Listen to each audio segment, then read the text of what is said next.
नमस्कार. हॅलो सह्याद्रीमध्ये मी पल्लवी मुजुमदार आपल्या सगळ्यांचं मनपूर्वक स्वागत करते. मंडळी, मुंबईची खरी ओळख म्हणजे गिरणी, त्या गिरणीतला कामगार आणि गिरणगाव. इथला कामगार जो आहे तो अभिमानाने मी गिरणीमध्ये काम करतो असं सांगणारा इथला कामगार. साधारणपणे 1970 साली जर विचार केला तर भारतामधल्या मुंबईमध्ये जवळपास 60 गिरण्या ह्या कार्यरत होत्या आणि तिथला प्रत्येक कामगार हा अभिमानाने मी गिरणीमध्ये काम करतो असं सांगायचा. समाजामध्ये त्याचबरोबर त्याच्या वर्तुळामध्ये त्याच्याकडे बघण्याचा दृष्टिकोन एक वेगळा होता. पण कालाय तस्मेन महा असं म्हणत काही चक्र वेगळीच फिरली आणि गिरण्या बंद झाला. हा कामगार जो आहे तो स्वतःच्या हक्कांसाठी अधिक जागृत झाला आणि लढायला सज्ज झाला. मुळात असं जेव्हा म्हणतो तेव्हा त्यांचं संघटन होणं आणि असंघटित असलेल्या कामगारांचं एकत्र येणं हे सगळं काही जुळून आलं म्हणण्यापेक्षा त्यावेळी एक वेगळी मानसिकता निर्माण झाली आणि संघटित असण्याचे फायदे ह्या प्रत्येक गिरणीतल्या कामगाराला लक्षामध्ये आले. जेव्हा संघटित होण्याचे फायदे लक्षात आले असं म्हणतो तेव्हा यांच्या हक्कांसाठी सजग असलेली संघटना म्हणजे राष्ट्रीय मिल मजदूर संघ. या राष्ट्रीय मिल मजदूर संघाने 75 पूर्ण केलेली आहे. या पार्श्वभूमीवरती आजचा आपला हॅलो सह्याद्रीचा विषय आहे राष्ट्रीय मिल मजदूर संघ अर्थात RMMS सन्मान कर्तृत्वाचा. आणि या दृष्टिकोनातनं यांचे कार्यकर्तृत्व काय आहे, संघटित असण्याचे कामगारांना मिळणारे फायदे, समाजाला मिळणारे फायदे आणि आपल्या हक्कांसाठी ताठपणे उभं राहणं म्हणजे नेमकं काय असतं हे सगळं काही आजच्या भागामध्ये जाणून घ्यायचं आहे. आणि त्या दृष्टिकोनातनं माहिती करून घेण्यासाठी आपण खास आमंत्रित केलेलं आहे राष्ट्रीय मिल मजदूर संघाचे सरचिटणीस माननीय गोविंदराव मोहिते यांना. सर नमस्कार. नमस्कार. हॅलो सह्याद्रीमध्ये आपलं मनपूर्वक स्वागत करते. गिरणी कामगार ते राष्ट्रीय मिल मजदूर संघ सेक्रेटरी, उपाध्यक्ष आणि आता सरचिटणीस हे सर्वोच्च पद त्यांनी संपादन केलेलं आहे. महाराष्ट्र राज्य राष्ट्रीय कामगार संघटनेचे सरचिटणीस ते आहेत. स्वतः खेळाडू असतानाही कबड्डी, शूटिंग बॉल, शरीर सौष्ठव या मैदानी खेळांबरोबरच कॅरम, बुद्धिबळ या स्पर्धांमधनं राष्ट्रीय खेळाडू घडवण्याचं महत्त्वाचं काम सर करतात. केंद्रीय इंटर संस्थेचे इंडियन नॅशनल टेक्सटाईल वर्कर्स फेडरेशनचे ते उपाध्यक्ष आहेत. महाराष्ट्र इंटकचे ते सरचिटणीस आहेत. कामगार, सहकार, क्रीडा, शैक्षणिक, सामाजिक, सांस्कृतिक अशा सगळ्याच क्षेत्रांमध्ये ते स्वतः कार्यरत आहेत. संघटनेला एक नवा आयाम कसा प्राप्त होईल या दृष्टिकोनातनं ते प्रयत्नशील असतात. त्यांच्या कार्याची दखल घेत अनेक पुरस्कारांनी त्यांना सन्मानित करण्यात आलेला आहे. ठळक पुरस्कार सांगायचे म्हणजे महाराष्ट्र शासनाचा 2003 साली प्रतिष्ठेचा गुणवंत कामगार पुरस्कार त्यांना मिळालेला आहे. कामगार चळवळीतल्या कार्याबद्दल श्रमनिष्ठा पुरस्कार मिळालेला आहे आणि सामाजिक क्षेत्रासाठी कोकण गौरव पुरस्कारानं सरांना सन्मानित करण्यात आलेला आहे. आज जेव्हा संघटना 75 पूर्ण करते आहे त्याच टप्प्यावर सर सुद्धा अमृत महोत्सवी वर्षामध्ये पदार्पण करतात. या पार्श्वभूमीवरती संघटना आणि आयुष्य हे एकमेकांमध्ये कसं गुंफलेलं आहे आणि एक वेगळं कर्तृत्व कसं उभं राहतं या सगळ्याविषयी आजच्या भागातनं आपण जाणून घेणार आहोत. चर्चेला सुरुवात करूया. सर, सगळ्यात आधी राष्ट्रीय मिल मजदूर संघटना असं मी जेव्हा म्हणते तेव्हा याची स्थापना नेमकी झाली कशी, त्यामागे काय विचार होता? त्यामागे राष्ट्रीयत्व हा महत्त्वाचा विचार त्याच्यामागे होता. कारण राष्ट्रीय संघाचे जे संस्थापक आहेत ग. आंबेकर हे थोडेसे स्वातंत्र्याच्या लढ्यामध्ये काम करणारे नेते होते आणि गांधींची विचारसरणी त्यांना जास्त भावली होती. त्याच्यामुळं मुंबईमध्ये आल्यानंतर त्यांनी गिरणी कामगारांसाठी प्रथम काम करायला सुरुवात केली आणि त्यानंतर त्यांनी राष्ट्रीय संघाची स्थापना केली 29 सप्टेंबर 1947 रोजी. आणि त्याच्यानंतर त्यांनी गिरणी कामगारांचं जे काही कामाच्या पद्धती म्हणा, त्यांच्यावर असणारा ताण किती आहे, त्यांची आर्थिक परिस्थिती काय, या सगळ्याचा अभ्यास करून त्याच्यावर त्यांना न्याय द्यायचं ही भावना लक्षात घेऊन त्यांनी हे केलं आणि त्यांच्यामुळं त्यांचा आदर्श जो आहे तो डोळ्यासमोर ठेवून आम्ही देखील या कार्याला सुरुवात केली जवळजवळ 1970-71 पासून. वा सर, जेव्हा आपण असं म्हणतो मुळात या संघटनेचं उद्दिष्ट काय आहे, तेव्हा उद्दिष्ट काय होतं अर्थातच ते वेगळं असेल, पण आजच्या घडीला विचार करताना उद्दिष्ट नेमकं काय आहे? नाही, या संघटनेचं उद्दिष्ट असं आहे की कामगारांची आर्थिक परिस्थिती सुधारणं आणि त्यांना सामाजिक दर्जा मिळवून देणं हा महत्त्वाचा उद्देश त्याच्यामागे. जेव्हा संघटना असं म्हणतो तेव्हा संघटित राहण्याचे फायदे हा एक महत्त्वाचा मुद्दा येतो. तर संघटित असणं हे कामगारांसाठी का महत्त्वाचं आहे सर? त्याचं कारण असं आहे की ज्या वेळेला ह्या उद्योगाला सुरुवात झाली किंवा औद्योगिक क्रांती झाली त्याच्यानंतर अनेक देशामध्ये सुद्धा अशा पद्धतीचे संप झाले आणि कामगारांनी ज्या कारणासाठी संप केले त्या कारणामध्ये त्यांना त्यावेळेच्या सरकारनं कायदे बनवावे लागले, आपल्या देशात पण आणि परदेशात पण. त्याच्यामुळं संघटितरित्या जर ताकद दाखवली तर त्यांना न्याय मिळू शकतो, अन्यथा न्याय मिळत नव्हता अशी परिस्थिती त्यावेळची होती.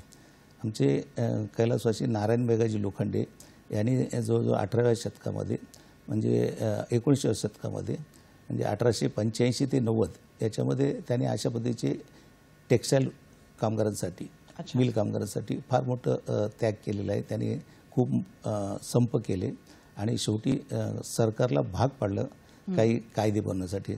उदाहरणार्थ त्यावेळेला कामाचे तास त्याला काही मर्यादा नव्हती. 16-16 तास पण काम लोक करत होते, सुट्या नव्हते, रजा नव्हती त्यांना, हे रजा पण मिळवून दिली त्यांना. त्याच्यामुळे एक एक गोष्ट ती मिळवत गेली होती आणि त्यांनी खऱ्या अर्थाने इथे या देशामध्ये सुरुवात केली कामगार संघटित होण्यासाठी. अच्छा सर, कामगारांचं संघटन असं आपण जेव्हा म्हणतो तेव्हा मुळात कामगारांचे प्रकार काय आहेत हे जाणून घ्यायला आवडेल.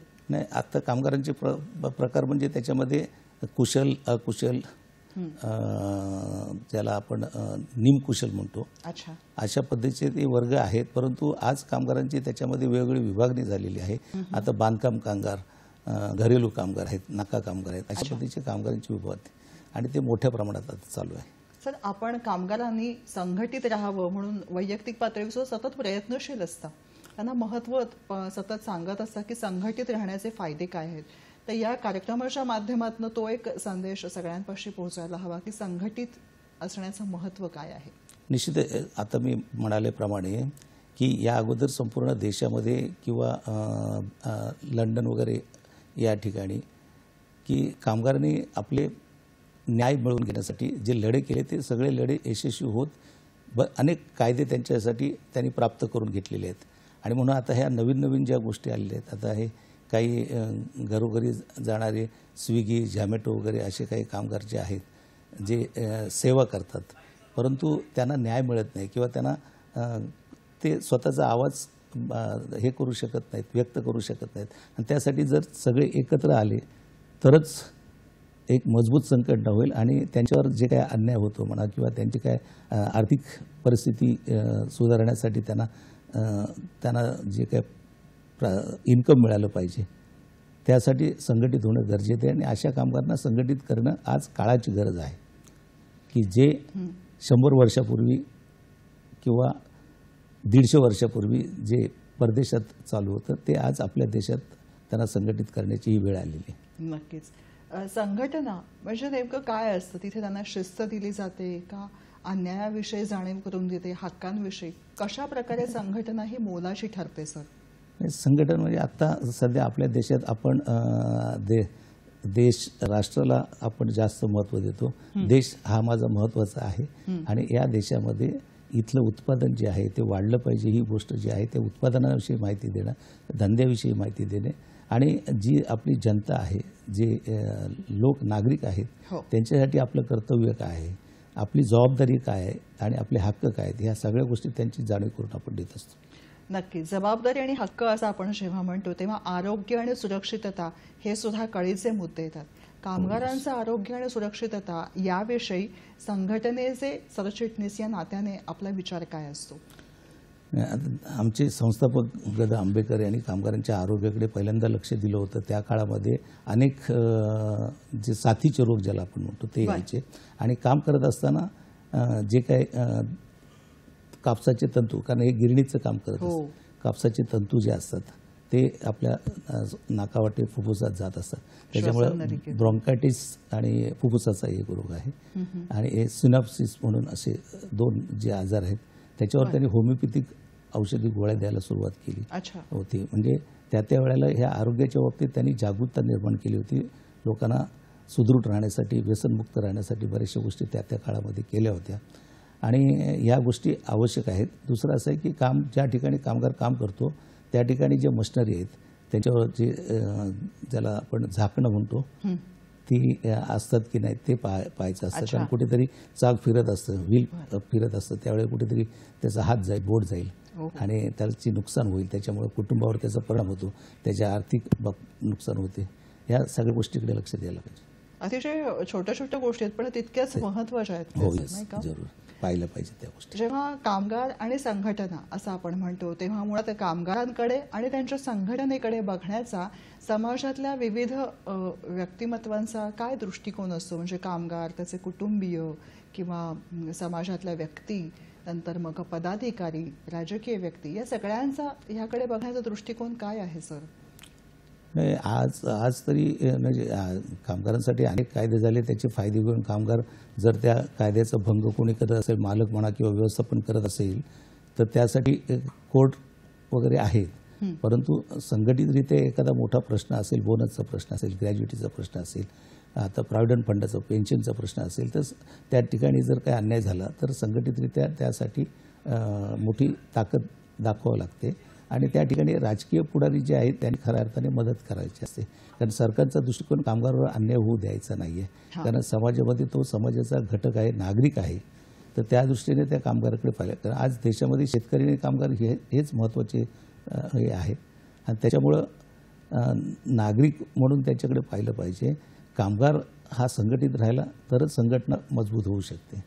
कामगार संघटित नसेल तर संघटना मजबूत राहू शकत नाही. नक्कीच. संघटनेचं महत्त्व जाणून घ्यायचं आहे आजच्या भागामध्ये. छोटीशी विश्रांती घेऊन आम्ही लगेच परत येतोय. बघत रहा हॅलो सह्याद्री.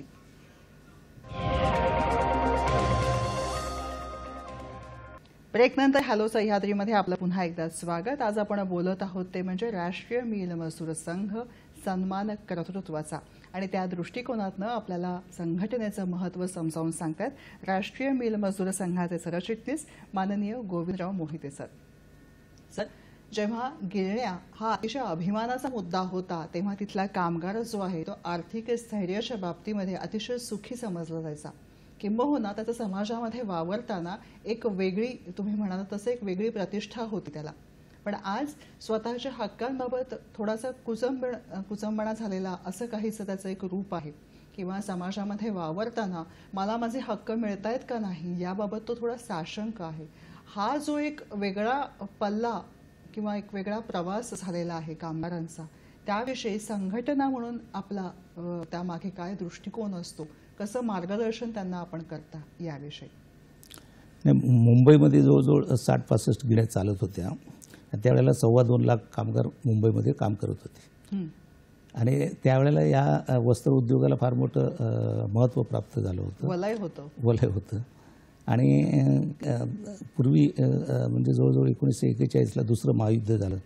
त्याच्यानंतर कापडाची कमतरता भासली गेली. त्यावेळेला गिरण्या अतिशय मोठ्या प्रमाणात प्रोडक्शन देत होते, उत्पादन देत होते आणि त्यावेळेला मालकांना मोठ्या प्रमाणात फायदा होत होता आणि म्हणून कामगारांनी आम्हालाही त्याचा लाभ मिळाला पाहिजे, आमचं वेतन वाढलं पाहिजे या गोष्टीसाठी लढे दिले त्यावेळेला आणि चांगली आर्थिक बाब जी आहे ती चांगली करून घेतली. आज काय झालं आहे, वस्त्र उद्योग हा मुंबईमध्ये किंवा देशामध्ये म्हणजे जवळजवळ देशामध्ये कापड गिरण्या ज्या होत्या ते 119 कापड गिरण्या होत्या त्यापैकी संपानंतर म्हणजे 1982 सालानंतर एवढा मोठा परिणाम मुंबईमध्ये जसं झाला तसं देशामधील मिल ज्या चालत होत्या त्या देखील थोड्या डबघाईला आल्या. बरं. आणि त्याच्यामुळं मालकानी जो आहे याच्यावरचा वस्त्रोद्योगावरचा जो आपली नजर असते ती थोडी कमी केली. अच्छा. आणि त्याच्यामुळे आज 23 गिरण्या देशामध्ये चालू होते. आता तर 23 पैकी 23च्या 23 कोविडपासून बंद राहिलेले आहेत. ओहो. त्याच्यामुळं कामगारांवर आर्थिकदृष्ट्या फार संकट कोसळलेलं आहे आणि तो हुरपळला गेला आहे त्याच्यामध्ये. त्याच्यामुळं त्यांना आता कसं सावरायचं, स्थिरतावर करायचं हा विचार आमच्यामध्ये आहे. त्यासाठी आम्ही सरकारबरोबर कायदेशीर बाबी काही वाटाघाटी करून चर्चा करून हा प्रश्न मिटवण्याच्या दृष्टीने पुढे पावलं आमची पडत आहेत.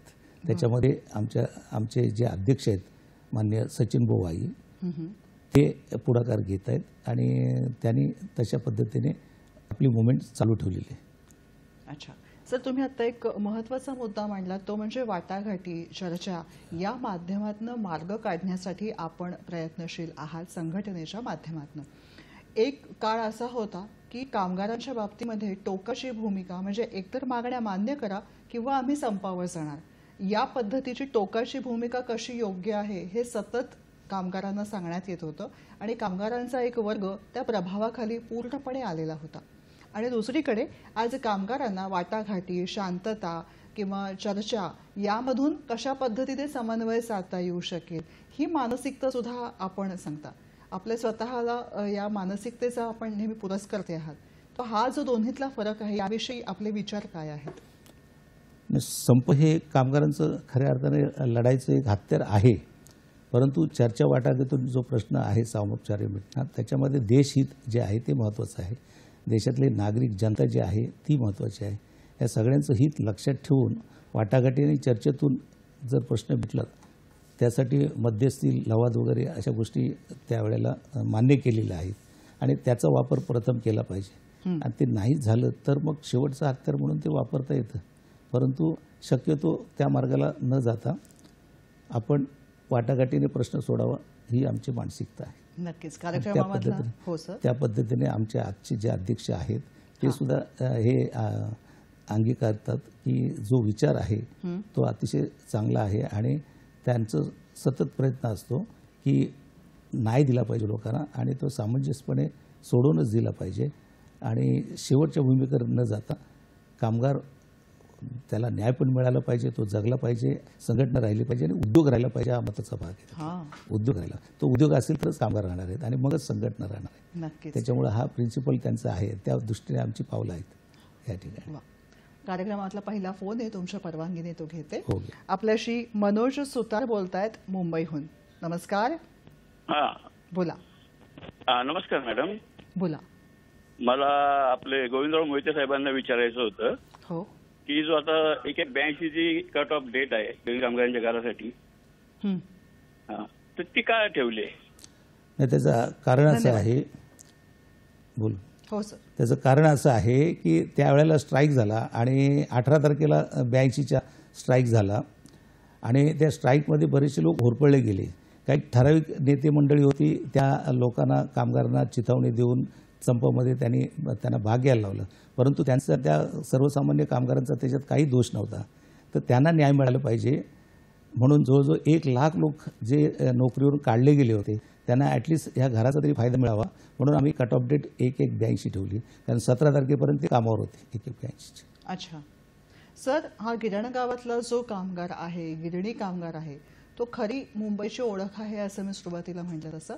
हा कामगार जो आहे तो मुंबईतनं हद्दपार होऊ नये यासाठी राष्ट्रीय मिल मजूर संघ हा सतत प्रयत्नशील आहे. तर त्या दृष्टिकोनातनं काय धोरण आहे, काय उपक्रम आहेत याविषयी? ज्यावेळेला आता आमचे जे अध्यक्ष आहेत माननीय सचिन भाऊ आहे ते शासनामध्ये होते आणि ते गृहनिर्माण भाग पण त्यांच्याकडे होता. तर त्यांनी ज्यावेळेला या गिरण्या बंद होतात त्यावेळेला 1/3 कायदा आला होता. त्या 1/3 त्यांनी गिरणी कामगारांना घरं मिळाली पाहिजेत म्हणून जो वाटा म्हाडाच्या वाट्याला येतो त्याच्यामध्ये गिरणी कामगारांची घरं त्यांना मिळावीत. म्हणजे ज्या गिरण्या बंद झालेल्या आहेत, क्लोज झालेल्या आहेत, त्यांचा 1/3 पार्ट जो आहे तो गिरणी कामगारांच्या घरासाठी मिळावा म्हणून त्यांनी प्रयत्न केले. त्या दृष्टीने शासनाने त्यावेळेला तो निर्णय घेतला आणि अनेक गिरण्यामध्ये आज घर बांधून झालेले आहेत. जवळजवळ 15,000 लोकांना घरं मिळालेली आहेत आणि अजूनही जवळजवळ 1.5 लाख लोक बाकी आहेत, त्यांना देखील घरं मिळाली पाहिजे. त्यासाठी शासनाला आम्ही सतत विनंत्या करतोय. त्यासाठी आम्ही मोर्चे पण काढले होते आझाद मैदानावर, उपोषण पण केले होते आणि निवेदनं दिलेली आहेत सतत की मुंबईमध्ये मिळण्यासाठी काही आपल्याकडे रिपेरिंग बोर्डाची घरं मुंबईमध्ये बऱ्याच ठिकाणी आहेत, तर त्या ठिकाणी आता मोठमोठे टावर होतात, तर तिथे सुद्धा कामगारांना घरं मिळू शकतात, तिथे द्यावी. काही खारलँड जी बरीच मोठी आहे केंद्र सरकारची, ती शासनाकडून केली. आणि आज मुंबईमध्ये बऱ्याचशा केंद्र सरकारच्या गिरण्या बंद झालेल्या आहेत. त्या गिरण्या जर तुम्ही चालवत नसाल तर त्या ठिकाणी कामगारांना घरं द्यावीत.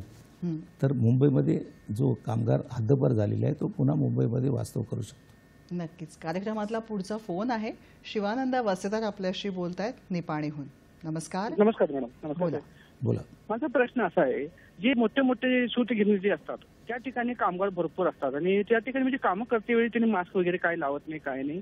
आणि हे जे हे काम असते की नाही त्याला म्हणजे सूत वगैरे बारीक जातो नाकार वगैरे, मग त्याच्यामुळे त्या कामगारांना वगैरे काय आजार वगैरे होऊ शकते काय, किंवा त्यांना काय प्रॉब्लेम जाणवते काय, मग त्यासाठी आपण म्हणजे तपासणी वगैरे कधी कधी केली पाहिजे किंवा काय केली पाहिजे, तसं काय होऊ शकते का, असं मला विचारायचं. तुम्ही काय मार्गदर्शन कराल त्या ठिकाणी आपल्या संघटनेने फॅक्टरी इन्स्पेक्टर जे आहेत त्यांना निवेदन दिलं पाहिजे, बाबा अशा अशा पद्धतीने हे चाललेलं आहे, आपण लक्ष द्या, त्या ठिकाणी व्हिजिट द्या, इन्स्पेक्शन करा आणि कामगार खरोखरच त्यांच्या सुरक्षेदृष्टीने त्यांना सुविधा दिल्या असताना जर वापर करत नसेल तर केलं पाहिजे. हे संघटनेचं काम आहे. आणि जर मालक अशा पद्धतीची काळजी घेत नसेल तर त्या इन्स्पेक्टरने त्यांना तशा पद्धतीचं आदेश दिले पाहिजेत.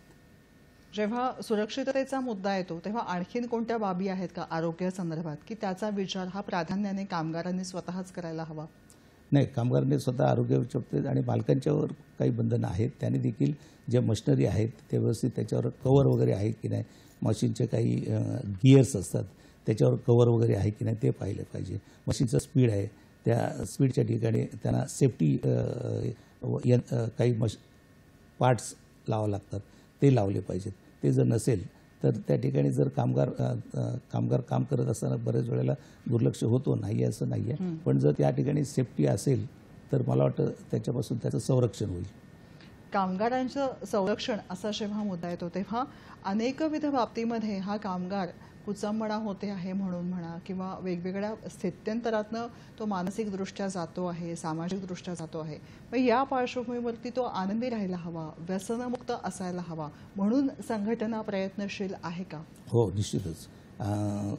खरं सांगू आपल्याला तर आंबेकरांनी या ठिकाणी कामगारांना शिक्षण मिळालं, कामगारांना शिकवलं पाहिजे. इव्हन केंद्रीय श्रम शिक्षण संस्था म्हणून आहे, त्या ठिकाणी कामगारांच्या लिडरशिप करणाऱ्यांना, पुढाऱ्यांना मार्गदर्शन करत होती, शिक्षण देत होते आणि ते शिक्षण खालपर्यंत म्हणजे कामगार वर्गापर्यंत पोहोचवण्याचं काम करत युनिट वाईज, म्हणजे त्या त्या कंपन्यांमध्ये जाऊन. तर तशा पद्धतीचं त्यांना जर सुरक्षितेचं शिक्षण दिलं, त्यांच्या घरची परिस्थिती कशी आहे, व्यसनापासून कसं मुक्त व्हावं, उत्पादन कसं वाढवावं, म्हणजे ह्या सगळ्या गोष्टीचे छोट्या छोट्या गोष्टी जरी असल्या ते अतिशय कुटुंब कल्याण योजना ज्या आहेत किंवा शासनाच्या काही योजना आहेत कशा आपण हाताळाव्यात, ह्या सगळ्याचं शिक्षण त्या ठिकाणी त्यांना दिलं जातं.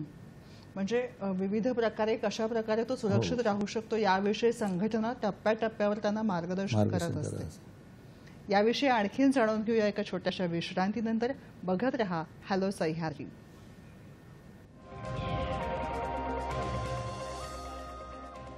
ब्रेकनंतर हॅलो सह्याद्रीमध्ये आपलं पुन्हा एकदा मनपूर्वक स्वागत. आज आपण बोलत आहोत ते म्हणजे राष्ट्रीय मिल मजदूर संघ सन्मान कर्तृत्वाचा याविषयी आणि त्याविषयी मार्गदर्शन करतायत राष्ट्रीय मिल मजदूर संघाचे सरचिटणीस मोहिते सर. सर, आपण जेव्हा कामगारांविषयी बोलतो, त्यांच्या प्रवासाविषयी बोलतो, तेव्हा हा कामगार जो आहे तो व्यसनमुक्त असावा या दृष्टिकोनातून काही प्रयत्न केले जातात का? हो, आता टेक्स्टाईलचे वर्कर जे आहे ते आम्ही जवळून बघितलेलं आहे. टेक्स्टाईलमध्ये पूर्वी म्हणजे 50-60 वर्षापूर्वी जी अवस्था होती कामगारांची, अनेक कामगार जे आहेत ते व्यसनाधीन झालेले होते. आता वेगळे व्यसन, कोणाला पत्ते खेळायचा नाद होता, त्याच्यामध्ये पैसा खर्च व्हायचा, पगार त्याचे संपून जायचे, कुटुंबासाठी पैसा, त्यासाठी पठाण गेटवर असायचे, मग त्यांच्याकडून ते पैसे घ्यायचे, आणखी त्याच्यामध्ये तो होरपळला जायचा. त्याच्यापासून आम्ही पठाण हटाव म्हणून मोहीम काढली होती त्यावेळेला इंदिरा गांधी सत्तेवर असताना. आणि बरेचसे पठाण आम्ही प्रत्येक गिरणीवरून हटवलेले आहेत. त्याच्यामुळं ते एक आहे. दुसरं दारू पिण्याचं व्यसन फार होतं त्यावेळेला. आणि तंबाखू पान तर आपल्याला माहिती आहे, वेगवेगळ्या भागातले लोक, देशावरचे लोक होते ते तंबाखू वगैरे खायचे. कोकणातले असतील तर पान वगैरे खायचे. काही UPचे लोक म्हणजे बिहार, उत्तर प्रदेशचे लोक इकडे कामाला होते. त्यांना वेगळी व्यसनं होती. म्हणजे थोडंसं आपण आता बोलू नये, पण ते गांजा, चुरूड वगैरे अशा पद्धतीची व्यसनं होती त्यावेळेला. विड्यांचं फार मोठं हे चालायचं. तर या व्यसनापासून आता बरंचसं आम्ही प्रशिक्षण लोकांना देऊन त्याच्यापासून मुक्त केलं, की त्याच्यामुळं कुटुंबाची कशी हानी होते आणि स्वतःचं शरीर कसं आपलं नष्ट होत राहतं ते देखील आम्ही पिक्चरद्वारे दाखवलेलं आहे. अच्छा. उदाहरणार्थ आता आपलं ज्याला आपण एड्स म्हणतो अशा पद्धतीचे काही आहे. काही TBचे रोग जास्त होत होते, त्याच्यापासून काय केलं पाहिजे त्यांना, म्हणजे सतत या त्याविषयी सगळ्या त्यांना गोष्टी, सतत हो, सांगत असं जागरूकता दुष्परिणाम विषयी त्यांच्यासमोर आणून देत होतो. बरं. आणि त्यांना वाचवण्याचंच काम केलं पाहिजे. शेवटी देशातला नागरिक आहे तो बरोबर. वाचला पाहिजे, हा उद्देश त्याच्यावर. अच्छा. पुढचा फोन आहे. आपल्याशी बोलतायत रुक्मिणीताई गायकवाड सांगलीहून. नमस्कार. बोला ताई. हॅलो. बोला रुक्मिणीताई. हा, मी रुक्मिणी गायकवाड खानापूरहून बोलते. बोला. म्हणजे मिस्टर 81 साली बॉम्बे डाईंग मध्ये कामाला जात होते. बरं. स्ट्राईक झाल्यानंतर ते 81 साली किती आता डेट आहे मला माहित नाही, पण ते परत जात नव्हते कामाला. आणि पण ते फिक्स केले होते अपंग असल्यामुळे त्यांना. आणि फोल्डिंग लाईन मध्ये होते ते गडी घालण्याच्या खात्यात. तर आता आम्ही घरासाठी प्रयत्न केला तर आम्हाला फायदा होईल का? नाही, कट ऑफ डेट सरकारने डिक्लेअर केलेली आहे. त्याच्यामध्ये जर सरकारने कट ऑफ डेट चेंज केली तर जे काही बाकीचे उरलेले लोक आहेत ते देखील येऊ शकतील त्याच्यामध्ये. आता सरकारला आम्ही सतत सांगतोय, वारंवार पत्रव्यवहार पण केलेले आहेत की आपण थोडं आणखी काही लोक राहिलेले आहेत त्यांना संधी द्यावी. 3 वेळा सरकारने संधी दिली. त्याच्यामध्ये जवळजवळ 1,74,000 लोकांनी आतापर्यंत फॉर्म भरले होते माडाचे. उरलेले जे लोक आहेत त्यांच्यासाठी आमचे प्रयत्न चालू आहेत. बघूया यश किती येते. मुळात हा गिरणी कामगार जो आहे तो त्याच्या हक्कांबाबत कशा प्रकारे ताठ होऊ शकतो सर? काही प्रशिक्षण वगैरे त्याला देऊन त्या पद्धतीने होऊ शकतो सर? नाही, आता ताट म्हटल्यानंतर गिरणी कामगार खरं म्हणजे गिरण्या बंद झाल्यानंतर थोडंसं लवचिकच झालेलं आहे. बरं. पण आता ताट ह्या घराच्या प्रश्नावर तो ताट आहे. आणि निश्चितच लढतोय की प्रसंगी जर त्यांना घरं लवकर नाही मिळाली तर निश्चित तो परत पुन्हा संघटित होऊन या वार्धक्यामध्ये सुद्धा आज सरकारला जाग येण्यासाठी आंदोलन छेडेल. कौशल्य प्रशिक्षण या दृष्टिकोनातनं काय काम सुरू आहे संघटनेमार्फत?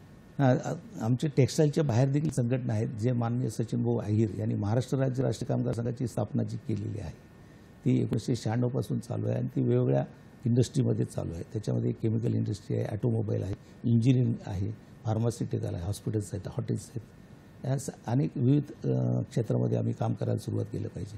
कारण शेवटी आमचे जे फाउंडर गदा आंबेकर होते त्यांचा देखील हाच उद्देश होता.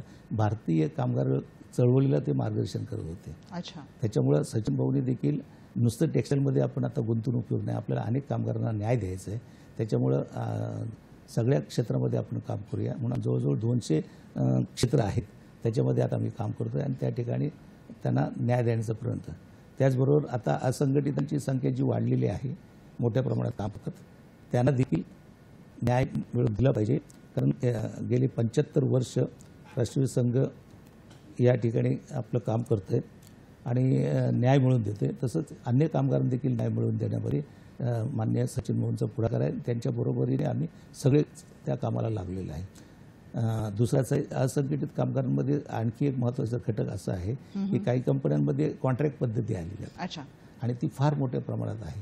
म्हणजे त्या ठिकाणी परमनंट समजा 200 असतील तर जवळजवळ 1000 कामगार हे कॉन्ट्रॅक्ट पद्धतीने काम करतात. आता कॉन्ट्रॅक्ट पद्धती मालक का अवलंबतात त्याचं कारण असं आहे की त्या ठिकाणी किमान वेतन जे आहे ते देतात आणि किमान वेतनमध्ये फार डिफरन्सेस आहेत. म्हणजे काही ठिकाणी 20,000 मिळत असेल तर काही ठिकाणी 15,000 मिळते, काही ठिकाणी 12, काही ठिकाणी 10 आणि 8,000 अशी परिस्थिती निर्माण झाली. सगळ्याच ठिकाणी आज कॉन्ट्रॅक्ट पद्धती चाललेली आहे. खरं म्हणजे भारतामध्ये ही गोष्ट घडली नाही पाहिजे. स्वातंत्र्य मिळाल्यानंतर जे स्वातंत्र्य प्रत्येक जनतेला नागरिकांना किंवा कामगारांना मिळालं पाहिजे ते या माध्यमातून खऱ्या अर्थाने मिळत नाही. कारण एवढा कमी पगारावर त्यांना 8 तास पूर्ण राबून घ्यायचं, कारण क्षमता त्यांची कामाची वाढवलेली आहे, त्यांची उत्पादकता वाढवलेली आहे. प्रत्येक कारखान्यामध्ये नवीन नवीन मॉडर्नाइज मशीन आलेली आहेत आणि तो सतत मशीनवर काम करतो. तर त्याचा लाभ त्याला अधिक प्रमाणात मिळाला पाहिजे. त्याची आर्थिक परिस्थिती सुधारण्यासाठी जे आपण प्रयत्न करतोय किंवा आपल्या देशातला या ठिकाणचा नागरिक सुदृढ राहिला पाहिजे, सक्षम राहिला पाहिजे, त्या दृष्टीने त्यांच्याकडे पाहिलं जात नाही. आणि त्या दृष्टीने आमचे प्रयत्न आहेत की सरकारने याचा फेरविचार करून मिनिमम वेतन जे आहे ते निश्चितच वाढवलं पाहिजे, त्याचं राहणीमान सुधारलं पाहिजे आणि त्याचं कुटुंब जे आहे ते चांगल्या पद्धतीचं जीवन जगलं पाहिजे. हे या गोष्टी सरकारने अवलंबल्या पाहिजे असं. नक्कीच. पुढचा फोन आहे खेड रत्नागिरी इथून विश्वनाथ भिलारी आपल्याशी बोलतायत. नमस्कार विश्वनाथजी. विश्वनाथ बिलारे बोलतोय. बोला. बोला. हो, विश्वनाथ बिलारे. माझा प्रश्न तर असा आहे, मी रत्नागिरी खेडवरून बोलतोय. हो. माझे वडील 7 जुलै 1983 साली वारले. बरं. आणि त्यांचं जे काही ड्यूज आहेत, म्हणजे राहिलेला पगार, बोनस, पगाराचे पेमेंट किंवा अन्य कोणती रिटायरमेंटचे लाभ, कोणत्या कंपनीमध्ये बिलमध्ये होते आहेत म्हणजे जवळजवळ 41 वर्ष झाली अद्यापही प्राप्त नाही आहे. माझे वडील श्री दौलत तुकाराम भिलारे कोणत्या मिल वारले. माझी आता माझी वारस होती ती वारली आहे. मी त्यांचा मोठा मुलगा 62 वर्षाचा झालोय. आता अजून किती काळ थांबावं लागेल? विश्वनाथजी सर प्रश्न विचारतायत, कृपया प्रश्न ऐका आणि त्याचं उत्तरही द्या. कोणत्या मिलमध्ये होते आपले वडील? कोयनूर मिल नंबर 1 व 2 शारदा ऑफिसच्या समोर. 1982 ला संप झाला. त्यावेळेला 1 लाख लोकांना कामावर घेतलं नाही किंवा ते लोक कामावर स्वतःहून आले नाहीत. त्यांनी संपामध्ये भाग घेतला होता. संप अद्याप संपलेला नाही, परंतु राष्ट्रीय मिल संघाने माननीय सचिन भाऊ अहिर यांच्या अध्यक्षतेखाली आम्ही एक निर्णय घेतला की जरी ते कामगार संपावर असले तरी त्यांना आपल्याला सांभाळून घेतलं पाहिजे.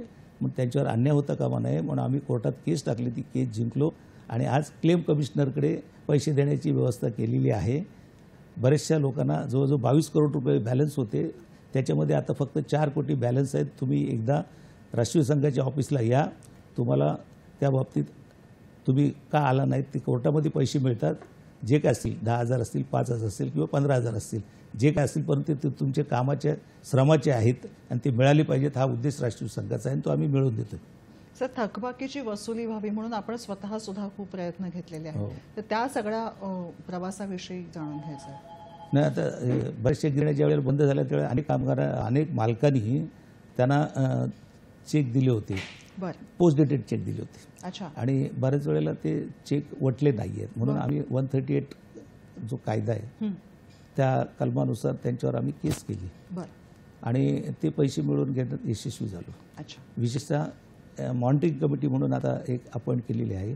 ते हे कामगार ज्या वेळेला मालक गिरण्या डेव्हलपमेंट करतात, विकास करतात गिरण्यांचा, त्यावेळेला त्याच्यामध्ये जो येणारा पैसा आहे तो योग्यरित्या खर्च होतो की नाही हा सचिन भाऊने प्रश्न उपस्थित केला होता आणि त्या पद्धतीने ती मॉनिटरिंग कमिटीमध्ये तसे नियम अटी टाकलेले आहेत की हे विकास करताना कामगारांची कोणतीही देणी दिली पाहिजेत, राहिली नाही पाहिजेत. अच्छा. आणि ती देणी मिळवण्यामध्ये त्यांनी फार मोठा हे करून घेतला आणि ती मिळवून दिली आम्ही. सगळ्याच कामगारांना जवळजवळ देणी मिळत दिलं. आता एखादी अशा केसेस असतात त्यावेळेला आम्ही ते फॉलोअप करत असतो. जर तो कामगार आमच्याकडे आला किंवा या गोष्टीसाठी आम्ही कामगाराला जागृत व्हावं म्हणून ठिकठिकाणी आम्ही ज्यावेळेला घराच्या प्रश्नावर जिल्ह्यात जाऊन मिटिंग्स घेतल्या लोकांच्या, त्या ठिकाणी हेच देखील प्रश्न आम्ही लोकांना सांगितलेले आहेत. त्याच्यामुळे कामगारांना आम्ही जागृत करण्याचं काम केलं. इव्हन पेपरला देखील आम्ही त्याबद्दलची माहिती दिलेली आहे सगळ्या महाराष्ट्रातल्या मराठी पेपर. अच्छा. तर आपण स्वतः खेळाडू अशी अतिशय आनंदाने स्वतःची ओळख करून देता. आपण स्वतः खेळाडू आहोत, त्याचबरोबरीने अनेक खेळ हे राष्ट्रीय पातळीवरचे खेळाडू निर्माण व्हावेत यासाठी सुद्धा आपण प्रयत्नशील आहात. त्या दृष्टिकोनातून अनेक स्पर्धा भरवल्या जातात. हे नेमकं काय आहे सगळं? राष्ट्रीय संघ आम्ही आंबेकरांची एक आठवण राहावी, त्यांचं स्मरण राहावं म्हणून दरवर्षी त्यांच्या नावाने आम्ही आंबेकर ट्रॉफी कबड्डीच्या स्पर्धा राज्यस्तरीय भरवत असतो. त्याच्यामध्ये महिला आणि पुरुष असे संघ असतात. त्याच्या कुस्त्यांच्या स्पर्धा भरवत होतो आम्ही, शूटिंग बॉलच्या स्पर्धा भरत असतो. त्याच्यामध्ये वेगवेगळे लोक जे आमचे आहेत ते प्रमुख नेमलेले आहेत त्या खेळामध्ये आम्ही. त्याच्यामुळे शूटिंग बॉलमध्ये आमचे अशोक चव्हाण आहेत, कबड्डीमध्ये जसे आमचे मारुती जाधव होते. त्याच्यानंतर आता आम्ही ज्या कॅरमच्या स्पर्धा भरवतो त्याच्यामध्ये लीलाधर चव्हाण आहेत, राजाभाऊ गजंती आहे, आमचे अरुण केदार आहेत त्याच्यामध्ये. तर अशा कॅरमच्या स्पर्धा, बुद्धिबळाच्या स्पर्धा भरवतो. त्याच्यामुळे आम्हाला असं वाटतं की ह्या स्पर्धा भरत राहिल्या पाहिजेत. आज संपूर्ण मुंबईमध्ये आखाडे जे कुस्त्यांचे आखाडे होते ते जवळजवळ बंदच होत चाललेले आहेत. व्यायामशाळा बंद होत चाललेल्या आहेत बऱ्याचशा. ठराविक व्यायामशाळा ज्या स्पर्धा घेतात, मग ते बॉडी बिल्डिंगच्या असतील किंवा वेटलिफ्टिंगच्या असतील, तर त्या ठिकाणी ज्यांनी ह्या स्पर्धेमध्ये भाग घेऊन गोल्ड मेडल्स घेतलेले आहेत किंवा ज्यांना अवॉर्ड्स मिळाले, छत्रपती पुरस्कार म्हणा किंवा आणखी वेगवेगळ्या नावाचे जे अवॉर्ड्स मिळवले, अशा लोकांनी खरं म्हणजे याच्यामध्ये भाग घेतला पाहिजे. आणि आपला जो नवीन येणारा जो तरुण आहे त्यांना या खेळाचं महत्त्व पटवून दिलं पाहिजे, त्यांना प्रशिक्षण दिलं पाहिजे आणि त्यांना पुढे आणलं पाहिजे. तरच देशाचा जे क्रीडा विभाग जो आहे तो मोठ्या प्रमाणे आपलं हे करेल. म्हणून कबड्डी असो, शूटिंग बॉल असो, खो खो असो, आता लंगडी जो आहे तो पूर्वीचा आमचा खेळ होता, तो देखील पुन्हा आता परत पुढे येते. त्याच्यामुळे अशा खेळांना प्रोत्साहन दिलं पाहिजे आणि प्रोत्साहन देण्याचं काम आम्ही सदैव करत असतो. त्यासाठी या खास स्पर्धांचं आयोजन केलं जातं. त्याच्यातूनच खेळाडू तयार होतील. जेव्हा या कामगारांची संघटना त्यांचं आरोग्य, सुरक्षितता, खिलाडू वृत्ती या सगळ्या बाबींचा विचार करतो, तरीसुद्धा या कामगारांच्या मनामध्ये कुठेतरी एक काहीतरी खदखद आहे, खंत आहे. यातून बाहेर काढून त्यांना वेगवेगळ्या गोष्टींमध्ये रस वाटावा, समाजाचा त्यांच्याकडे बघण्याचा दृष्टिकोन वृद्धिंगत व्हावा, या दृष्टिकोनातनं काय समुपदेशन केलं जातं सर? समुपदेशन आता कामगारांमधून काम करत असताना आता काय मालक वर्ग जे आहे ते फक्त प्रोडक्शनच्या मागे लागले, नफ्याच्या मागे लागलेले आणि प्रोडक्शनशिवाय इतर गोष्टीला महत्त्व देत नाही. एक काळ असा होता की त्यावेळेला खेळाडूंना फार प्रोत्साहन दिलं जातं. प्रत्येक कारखान्यामध्ये खेळाडूंची टीम होती वेगवेगळ्या क्षेत्रातली. मग ते कबड्डी असेल, क्रिकेट असेल, सगळ्या खेळाला मालक लोक महत्त्व देत होते. आणि आज काय फक्त उत्पादन डोळ्यासमोर असल्यामुळं ह्या गोष्टीला ते महत्त्व देत नाही आहेत आणि ते दिलं पाहिजे. तरच आपल्या देशातला खेळाडू जो आहे तो आपलं कौशल्य जे नैपुण्य जे आहे ते दाखवेल. जर आपण अशा प्रकारच्या स्पर्धा भरवलेच नाही आहेत तर त्यांना पुढे स्कोप मिळणारच नाही. बरोबर आहे. म्हणून मुळात काही गोष्टी आहेत, घडता आहेत म्हटल्यावर त्या दृष्टीने तयारी केली जाते. घडतच नाहीये म्हटल्यावर तयारीच केली जात नाही आणि प्रेरणाही सुद्धा मिळत नाही. याविषयी आणखीन जाणून घेऊया छोट्याशा विश्रांतीनंतर हॅलो सह्याद्रीमध्ये.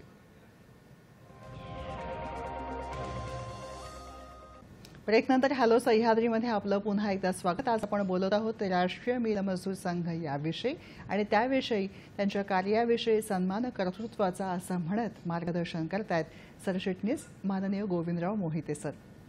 सर, राष्ट्रीय मिल मजदूर संघाची जी वास्तू आहे, ही संघटना जी आहे त्यांनी 75 वर्ष पूर्ण केलेली आहेत आणि या बरोबरीने या सगळ्यांच्या बरोबर काम करता करता आपण 75व्या वर्षामध्ये अमृत महोत्सवी वर्षात पदार्पण केले. मुळात संघटनेबरोबरचा हा तुमचा बरोबरीने चालणारा प्रवास आहे, तो नेमका कसा आहे हे जाणून घ्यायचं औत्सुक्य आहे. ही संघटना विधायक कार्य करणारी संघटना आहे आणि तो मार्ग जो आहे तो सनदशील मार्ग आहे. त्याच्यामुळं गद आंबेकरांनी ही जी वास्तू त्यावेळेला उभी केली त्याचा पाया असंच आहे, रचनाच अशी आहे की पहिल्यांदा सभासद करून घेतो आणि सभासदांमधून 100 सभासदामध्ये एक आमचा प्रतिनिधी निवडून येतो. त्या प्रतिनिधीमधून काही आमचे ऑफिस बेअरर जे आहे ते निवडले जातात आणि त्यातून मग सेक्रेटरी, जनरल सेक्रेटरी, अध्यक्ष अशी निवड होते. त्याच्यामुळं ही पिरॅमिड जसं असतं तशी ही याची संघटनेची रचना आहे. त्याच्यामुळे ती ढासळत नाही आणि म्हणून 75 वर्ष त्यांनी पूर्ण केलेली आहे. वा, आपला स्वतःचा सुद्धा प्रवास जो आहे, आपण स्वतः कामगार ते आत्ता पदाधिकारी या एक मोठ्या दैदिप्यमान अशा पल्ल्यापाशी पोहोचलेले आहात. हा प्रवास नक्कीच वेगवेगळ्या वाटांमधून गेलेला आहे. कुटुंबाची साथ कशी होती, आपले विचार कसे होते, तुम्ही स्वतः घडवत कसे गेलात, आपले गुरुवर्य आपल्याला कसे घडवत गेले याविषयी. पहिल्यांदा स्वतःला घडवलं, व्यसनापासून मुक्त राहायचं ठरवलं. त्याच्यानंतर कामगारांमध्ये काम करत असताना कामगार देखील आपल्याप्रमाणेच राहायला पाहिजे आणि अन्याय होत असताना प्रत्येक वेळेला पुढे जाण्याचा एक आपला स्वभाव होता. ते पुढे जात गेलं आणि मग त्याच्यातून एक ऊर्जा मिळत गेली आणि मग राष्ट्रीय संघाकडे वळल्यानंतर मला अधिकाधिक जे काम करण्याची इच्छा होती त्याला प्रोत्साहन मिळत गेलं. अच्छा. आणि मी ते करत गेलो. त्याच्यामुळे वेगवेगळी पदं मला आपोआप मिळत गेली त्या ठिकाणी अच्छा. आणि लोकांचा विश्वास संपादन केला. हां. आणि त्याच्यामध्ये सचिन भाऊ आल्यानंतर एक मोठी ताकद आपल्याला मिळाली आणि आज जनरल सेक्रेटरी पदावर काम करत असताना मला अतिशय म्हणजे ज्याला एकदम आनंद होतो तशा पद्धतीचा आनंद होतो काम करायला. आणि ते आता तरुण आहेत. आमचं वय जरी झालं असलं तरी त्यांच्याकडे बघून आम्ही निश्चितच तरुणासारखं काम करत असतो. पुढचा फोन आहे. भाई खाडगे आपल्याशी बोलतायत पुण्याहून. नमस्कार. नमस्कार. बोला.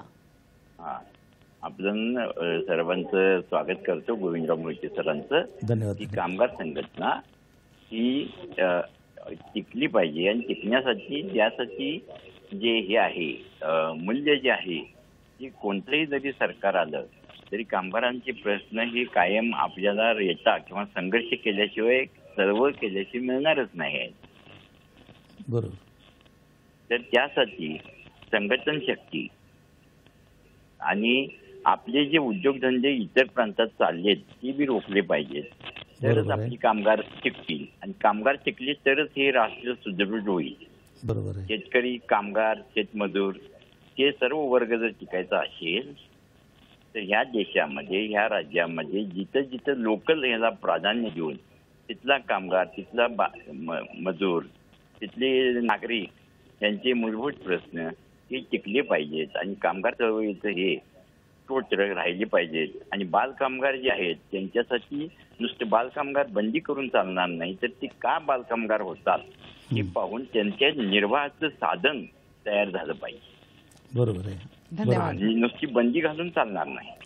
बरोबर आहे. धन्यवाद सर. काय आज सांगता? असं आहे 100 वर्षापूर्वीची ज्या घटना आहेत कामगारांच्या बाबतीत त्या आज पुन्हा घडायला सुरुवात झालेली आहे. खरं म्हणजे देश स्वातंत्र्य झाल्यानंतर कामगारांचं स्वातंत्र्य मी मगाशी म्हटल्याप्रमाणे ज्या पद्धतीने मिळालं पाहिजे ते आज मिळत नाही आहे. सरकार देखील आज थोडंसं सरकारवर मी टीका करत नाही आहे पण सरकारने देखील या गोष्टीकडे दुर्लक्ष केलं आहे असं माझं म्हणणं आहे.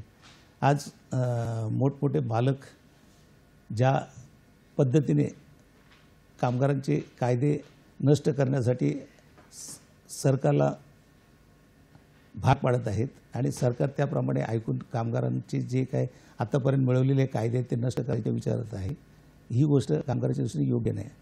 फिक्स टर्म एम्प्लॉयमेंट ही आता नवीन पद्धत केंद्र सरकारने आणलेली आहे आणि त्याला विरोध संपूर्ण देशातल्या कामगारांनी केलेला आहे, संघटनांनी केलेलं आहे. म्हणजे ही चळवळ जी आहे ती चालू आहे, कुठेही बंद नाही आहे. कारण आता पुन्हा पेटवा मशाली आपण म्हणतो ती पेटवण्याची वेळ आलेली आहे. त्यासाठी वेगळ्या संघटना आता देश पातळीवर एकत्र आलेल्या आहेत. महाराष्ट्राच्या लेवलला वेगवेगळ्या संघटना एकत्र आहेत आणि सरकारजवळ सतत हा मुद्दा जो आहे तो मांडत आहेत. आंदोलनाच्या दृष्टीने तयारी करत आहेत, आंदोलन करत आहेत. त्यासाठी मग ते दिल्लीला आंदोलनं असतील, महाराष्ट्राच्या आझाद मैदानावर आंदोलनं असतील, ठिकठिकाणी भागामध्ये जिल्ह्यात सुद्धा ही आंदोलनं चालू आहेत. आता सरकार मानधनावर अंगणवाडी कर्मचारी, आशा कर्मचारी आझाद मैदानावर त्यांचे आंदोलनं चालू आहेत परंतु सरकार दुर्लक्ष करते. ही गोष्ट योग्य नाही. आणि भविष्यकालीन योजना असं जेव्हा म्हणतो तेव्हा राष्ट्रीय मिल मजूर संघटनेने कामगारांच्या भवितव्यासाठी काही वेगळा विचार, भविष्याचा विचार केलेला आहे का? काही वेगळ्या योजना, काही प्रशिक्षण असा काही विचार ठरवला आहे का? नाही, राष्ट्रीय संघटनेने तर कामगार खरं म्हणजे बेरोजगारी फार मोठ्या प्रमाणावर वाढलेली आहे. कामगारांना प्रशिक्षण देण्याचं काम अव्याहतपणे आमच्याकडे चालू आहे. त्याच्यामध्ये महिलांसाठी आम्ही शिवण क्लासेस वगैरे आहेत, कॉम्प्युटरचे क्लासेस मुलांसाठी कामगारांच्या, हॉटेल मॅनेजमेंटचे आम्ही एक डिग्री कोर्स चालू केलेला आहे. म्हणजे मुलांना प्रशिक्षण दिलं पाहिजे या मताचे आहोत. त्याला प्रोत्साहन देण्याचं काम करतो आहे. मुलांसाठी एक शैक्षणिक मदत जी आहे ती देखील आमच्या संस्थेने आंबेकरांच्या पुण्यतिथीच्या कार्यक्रमामध्ये आम्ही ते करत असतो, दरवर्षी करत असतो. काही शाळा कॉलेजना जी काही मदत असते मुलांची ती देखील आम्ही करत असतो. तर हे प्रोत्साहन देण्याचं काम करतो परंतु ही सरकारची जबाबदारी आहे.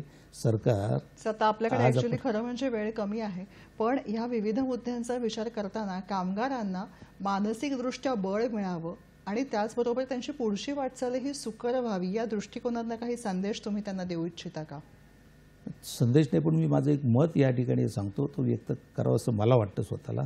की आज मोठमोठे उद्योगपती आहेत, त्यांची पेपरला नावं येतात की पहिल्या 10 मध्ये याचं किती इन्कम आहे ते दाखवलं जातं म्हणजे काही मालक जे आहेत ते संपूर्ण जगामध्ये कितव्या नंबरवर आहे सतत दाखवलं जातं. एका बाजूला तुम्ही हे दाखवत असताना कामगार जर कॉन्ट्रॅक्ट पद्धतीवर 10,000 आणि 12,000मध्ये काम करत असेल तर त्या गोष्टीकडे देखील ते पाहिलं पाहिजे. कारण हे दाखवण्यामध्ये मग तुमचं काय भूषण आहे. जर तुमच्या देशातला कामगार नागरिक जो आहे तो जर अशा पद्धतीचं जीवन जगत असेल, तुटपुंज्या आर्थिक बाबीवर त्याचं जर कुटुंब निभावण्याची त्याच्यावर जर वेळ येत असेल, त्याच्या मुलांना शिक्षण व्यवस्थित मिळत असेल, त्याला राहायला व्यवस्थित घर असेल, त्याला खायला मिळत नसेल, त्यासाठी सरकारने योजना काढलेली आहे की 5 किलो धान्य फ्री देणार वगैरे. ह्या गोष्टीवर यातला नागरिक किंवा जनता जी आहे ती जगू शकत नाही.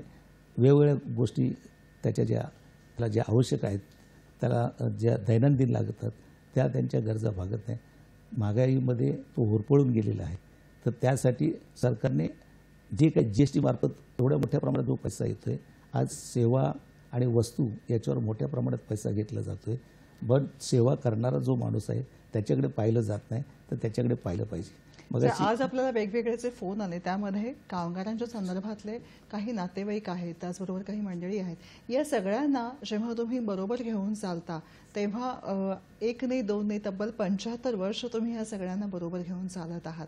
तेव्हा या सगळ्यांनी आजच्या ह्या घडीला भविष्याकडे नजर ठेवून आणि आत्तापर्यंतची केलेली वाटचाल हे सगळं बघताना मनामध्ये आत्ता नेमकं काय आहे, घड्याळाचा काटा खुणावतो आहे, त्या दृष्टिकोनातून या टप्प्यावर काय भावना आहेत हे जाणून घ्यायचं आहे. नाही, कामगारांची चळवळ ही चालूच राहिली पाहिजे आणि कामगारांना न्याय मिळेपर्यंत आम्ही जोपर्यंत आहोत तोपर्यंत कामगारांना न्याय मिळवून देण्याचा प्रयत्न करणारच निश्चित आणि त्यांना न्याय मिळवून देणार.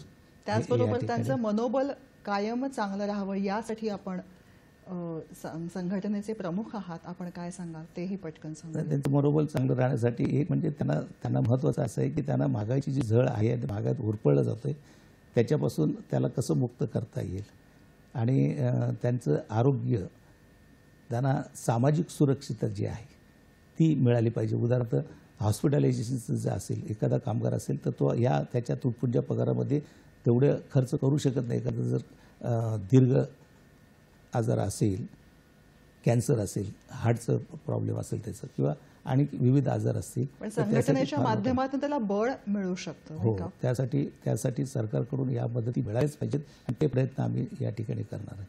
नक्कीच. मंडळी, एकीचं बळ हे मोलाचं असतं. जेव्हा आपण असं म्हणतो तेव्हा एकीचं महत्त्व समजून घेताना आपला आवाज, आपल्या मागण्या या मांडण्यासाठी या एकीमधनं, संघटनेच्या विविध पद्धतींमधनं एक दिशा मिळते आणि त्याचबरोबर आपल्या मांडणीला वजन सुद्धा मिळतं.